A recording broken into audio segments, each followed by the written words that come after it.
देखिए, नरेंद्र मोदी सरकार जो है वो अपनी हताशा का परिचय रोज दे रही है।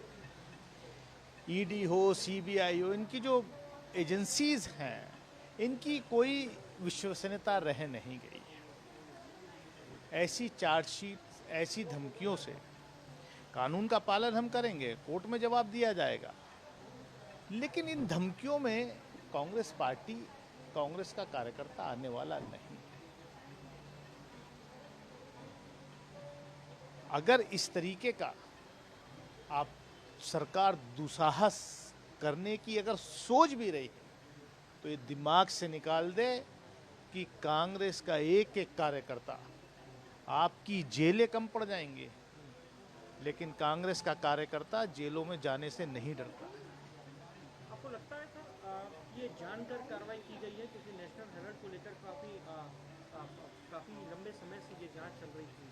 आपको लगता है कि इसके पीछे कोई साजिश है या ये कि कानूनी प्रक्रिया है जो आगे बढ़ी है? ये राजनीतिक साजिश है। ये बार बार इस तरीके का के अपनी कमियों को छुपाने का रोज एक नया फॉर्मूला ये निकालते हैं।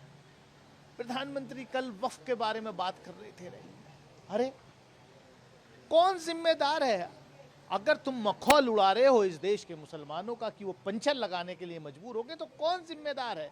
पिछले 11 साल से आप सरकार में नहीं है क्या? क्यों आपने सारी स्कॉलरशिप्स खत्म कर दी? कहीं कोई रोजगार?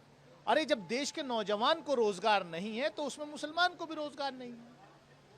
आप तो कहते हो पकौड़ा तलेंगे, पंचर लगाएंगे। आपकी तो सोच ही ये है। यानी कि आप इस देश के इतने बड़े वर्ग को ये कहना चाहते हो कि आप अपने रिसोर्सेज से अपना इंतजाम करिए, आप अपना रोजगार अपने आप ढूंढिए। ये क्या है? यानी कि आपको देश की जनता ने चुना है, आप अपनी जिम्मेदारी से भाग रहे हो। अच्छा, जिम्मेदारी से भागना आपका हमेशा का काम है, वही आप कर रहे हो। योगी आदित्यनाथ ने आज एक बयान दिया बंगाल को लेकर, वो जिक्र कर रहे थे, कहा लातों के भूत बातों से कहा मानने वाला। देखिए, योगी आदित्यनाथ हो या भाजपा और संघ के दूसरे नेता, इनकी विचारधारा ही मनुस्मृति पर है, क्योंकि ये इनकी सोच वही है। ये बाबा साहब डॉक्टर भीमराव अंबेडकर के संविधान में यकीन ही नहीं रखते। अगर संविधान में यकीन रख रहे होते तो संविधान की शपथ लेने के बाद एक इतने बड़े प्रदेश का मुख्यमंत्री इस तरीके का बेहुदा बयान नहीं देता।